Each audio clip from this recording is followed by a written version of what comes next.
Hi there, welcome back to the channel. So, every time I give up on this guitar a little bit, something happens and it comes back in.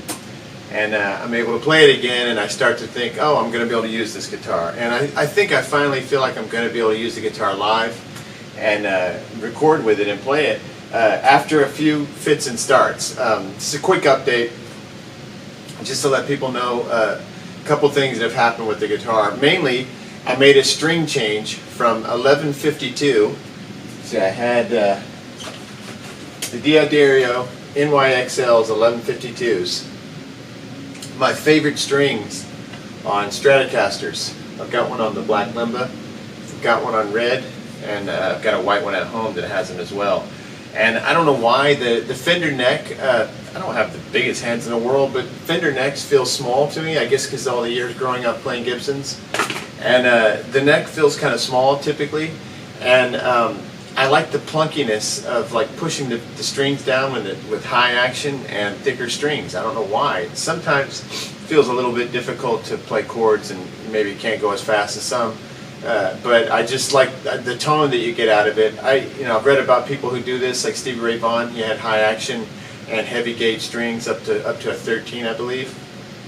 It worked well for him, and it was working really well for me. So I was trying to do that on this guitar. I've got a Les Paul Custom that has 10s on it. I never thought about string gauge with that one because it just feels right.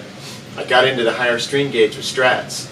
And it shouldn't be that way because the Strat actually has a longer scale, I believe, so I think there's more tension. It's 25.5 on a Strat, and it's like 24.75, I believe, on Gibson instruments, or Gibson style instruments.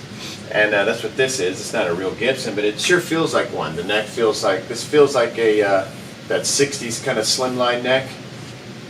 Well, anyway, I tend to get religious about stuff, and I'm trying to move away from that. And instead of being 11 gauge guy, I want to be the guy who decides what's best for each instrument, right? Instead of being like, I'm 9 gauge guy, or I'm 11 gauge guy, or I'm 10 gauge guy, and that's it for me. What I'm trying to realize, or I'm beginning to realize, is that these gauges are sort of specific for the instrument, at least in this case. I could picture using 1152s on everything if it worked, because I love it on those Strats. And I liked it on here, it just, the guitar couldn't take it. I noticed these are cheap tuners, and they are turning so much better. I believe the gears are probably plastic. I just didn't feel like putting more money into the guitar, when it was just basically a way to get my feet wet with building. And I like the way it sounds. It sounds okay. It just had a lot of problems. I had problems with the nut. The neck is a little off, not perfectly symmetrical. And I think something happened here with the angle. And before, when I was putting the nut on, it wasn't going on at the right angle. Couldn't get it to intonate. It was just playing crazy. Then this string started popping out. So I had to reposition the nut to try to cheat over as far as I could because this break angle is so extreme.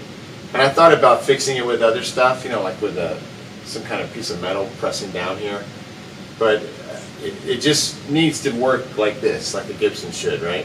And I know that those have problems too. It's just the rake angles, making crazy guitars like this is difficult, set neck, weird construction, weird rake angles.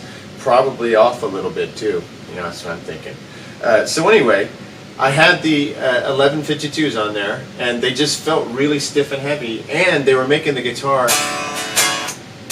sounds much nicer now. The guitar was just ringing out like too much. If you've watched my videos, I'm like really into sustain. I really like to feel the vibration of a guitar. It like connects me to it. And so I really like these alive, kind of like breathing guitars. But this one was like barking, it was like it was making more of a schling than a pleasant sounding. And so the 9's just took that top end off, took some of the brilliance away. And I'm still getting really good vibration, really good natural, resonance. Let's hear what it sounds like.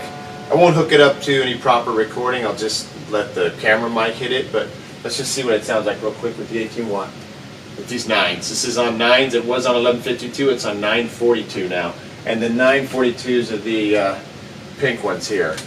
And I had to burn I basically took off a good pair of 1152s to get this because it really just wasn't playing well. and it's actually playing really well now. Let's see what it sounds like to this amp. I haven't even cranked it up yet since I've been here.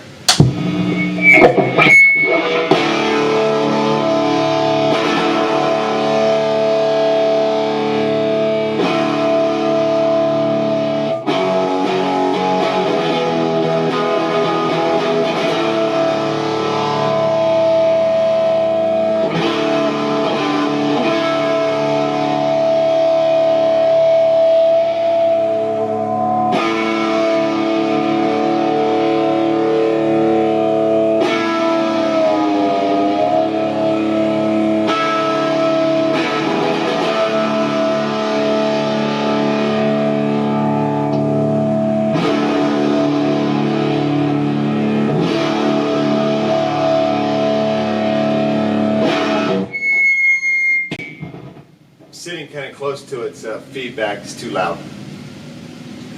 I think it works, and I'm super stoked. I did not picture this happening. I didn't picture putting on 9's on this thing would just make it work.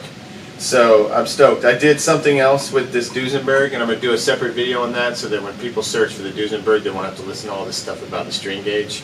Because a lot of people, I bet, look for the tips on how to set these up correctly. Because there's not a lot out there about it, and there's little tricky things about trims that are weird, really weird. This one, I think the 11s are picking up the back end too much, just stressing the guitar too much, I think 10s could work, but 9's just,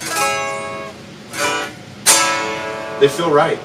For me, I think lighter gauge strings, 10 and below, feel and sound better on the Gibson for me, my experience. So anyway, I hope that helped. Thanks for watching.